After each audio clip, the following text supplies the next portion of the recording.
मेरी एनसीईआरटी के recent changes में सिर्फ दो प्रॉब्लम्स हैं। एक सबसे पहला प्रॉब्लम, उन्होंने काफी कुछ झूठ लिखा है जो मैं फैक्ट से आपको बताऊंगी।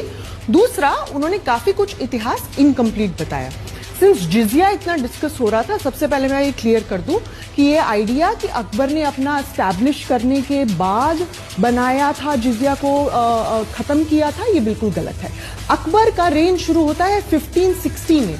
1562 में जिजिया अबॉलिश हो गया था और तब तक ये कहीं भी नहीं है कि उन्होंने अपना राज कंसोलिडेट किया था। इनफैक्ट वो बड़े यंग रूलर थे और उन्होंने बड़े यंग टाइम में ही अपना ये डिसीजन ले लिया था। एंड उनका डिसीजन, बाय द वे, आईने अकबरी में ये कहा गया है क्योंकि ये रिलीजियस डिस्क्रिमिनेशन पे बेस्ड टैक्स है, इसीलिए टैक्स को खत्म करना जरूरी है।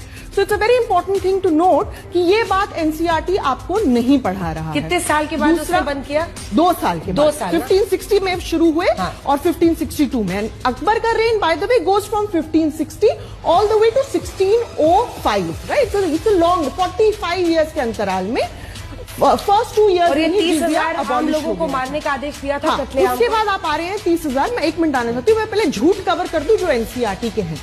दूसरा झूठ ये बोलते हैं कि जिजिया इसलिए लाया गया क्योंकि it was an incentive to convert, ताकि लोग कन्वर्ट हो जाएं, मुसलमान बन जाएं, ताकि उनको जिजिया नहीं देना पड़े।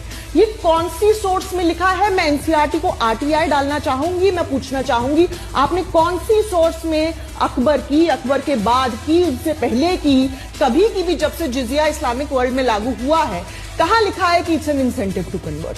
तो ये कहां से आपका आइडिया आ रहा है? आप अपनी बात बीच में ला रहे हैं, राइट? दूसरा, ये जो बात है, अब आप आते हैं ब्रूटैलिटी पे, क्रूअल्टी पे। कौन सा राजा है जो किसी की टेरिटरी में जाता है और कहता है सर प्लीज मुझे अपनी टेरिटरी दे दीजिए? क्या हिंदू राजाओं ने किसी राजा की टेरिटरी में जाके उसकी टेरिटरी लेने के लिए लूटपाट नहीं मचाई? शिवाजी मुझे याद आते हैं। शिवाजी कर्नाटका में जब जो चिक्का राजा वुडेयार थे, अगेन हिंदू राजा, उनके खिलाफ जब कर्नाटक में उन्होंने अटैक किया श्रीरंगपट्टनम में, तो बाकायदा उनके बाखर में लिखा है कि आसपास की सारी जगहों को उन्होंने लूट लिया।